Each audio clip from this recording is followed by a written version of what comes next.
All right, welcome back to Chalk Talk. Joe Andres T. Okay, I am here with author Andrew Tubesing, and we are talking about colitis and Crohn's disease. We touched on his book, Colitiscope, which is a clever name. I thought that was pretty good. Yeah, it's colitis and scope together. Scope together. Yeah, it works. Okay, now talking about, we touched a little bit about the Crohn's and Colitis Foundation of America a little earlier in the show. So let's go ahead and dive. What is the purpose of the CCFA? Well, we have two purposes. One is to go after medical research. In the process, we're getting lots of medications, lots of patient help on the medical side there. That's about half our mission. The other half of our mission is patient education and support. We have lots of education materials. We have a toll-free number that patients can call for help to find a doctor or help just for somebody to talk to if they need it. And we also sponsor support groups all over the country.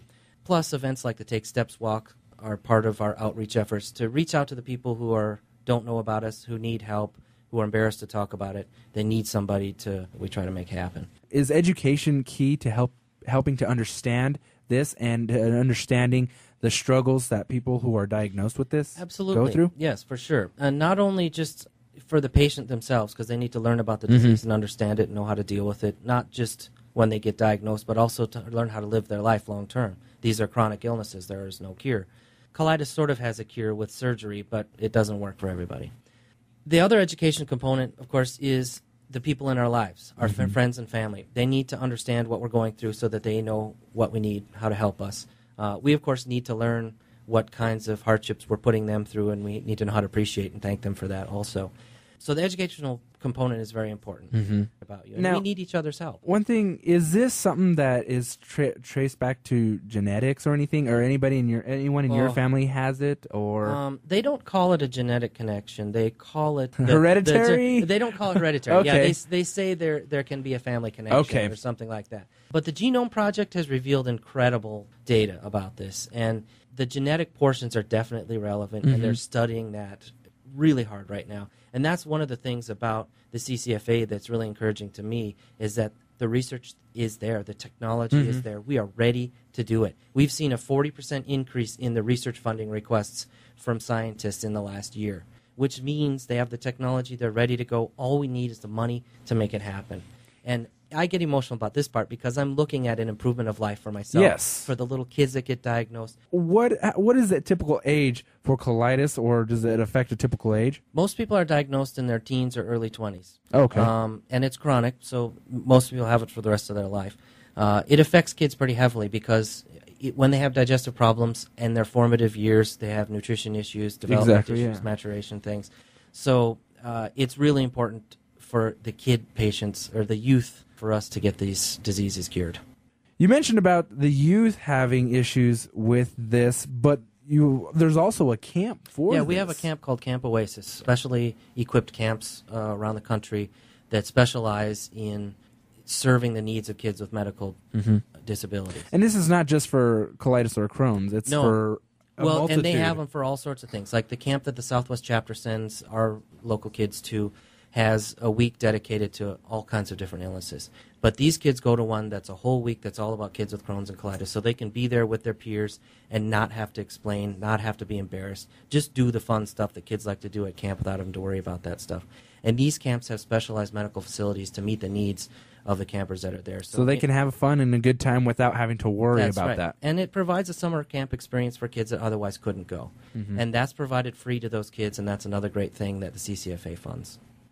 It's really exciting to think about we're on the brink of incredible technology, and if we could just put it to work, we need the money to make it happen, and that's what the Take Steps Walk is all about. And let's dive right into the Take Steps Walk. So this is an event. Is this the first annual? It's the first one in Albuquerque. First one in Albuquerque. We've been holding them all over the country for the last few years, and this is our first one in Albuquerque. All right. Now, when is this taking place? It's June 5th at the Balloon Fiesta Park. Registration starts at 4. The walk starts at 5. We'll have entertainment. There'll be things for kids. It'll be a family event. Is this a team event? Is this a single event? Or it's both. Both?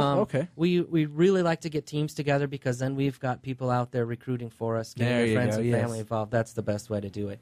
You can also register as an individual walker. There's no fundraising minimum. It's not an athletic or an endurance event. It's really a family fun event. An awareness, family fun, educational event. Yeah, kind there'll of be deal. food, there'll be fun. All right. So what we need is to get people signed up as team captains to get their friends and family out there and get walking with us. And how does individuals, our listeners, go about doing that? The best way is to do it online. If you go to ccfa.org, that's Crohn's and Colitis Foundation of America, is what that stands for. There's a link there to get registered for the walk. You'll have to pick through a few options to find the Albuquerque walk, but once you're there, you can start a team. You can sign up as a walker. You can join an existing team. And like I said, there isn't a fundraising minimum. Everybody who raises $100 or more gets a T-shirt. Hey.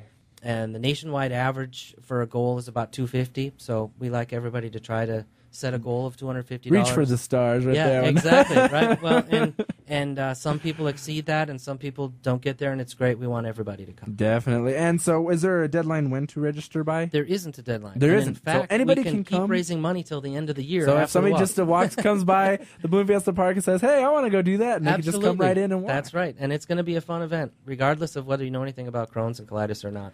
But we hope you will by the time you're done. Definitely. All right, we're winding down to the end of the show, and before we exit, let's go ahead and talk. Where can one get your book to read more about this? Right now, the best places are online. It's available on Amazon. You can go to the book's website, which is colitisbook.com. You can also order it from any of the local bookstores. It's in the normal distribution chain. A couple other pieces of information for patients or people who are interested in the disease. You can go to ccfa.org. There's a wealth of information there, lots of great educational materials, everything about local support groups all the way up to the latest research, how to get involved both in political advocacy, anything like that. We also have a toll-free number that patients can call. We call it our Information Resource Center. The number for that is 1-888-MY-GUT-PAIN. Hey.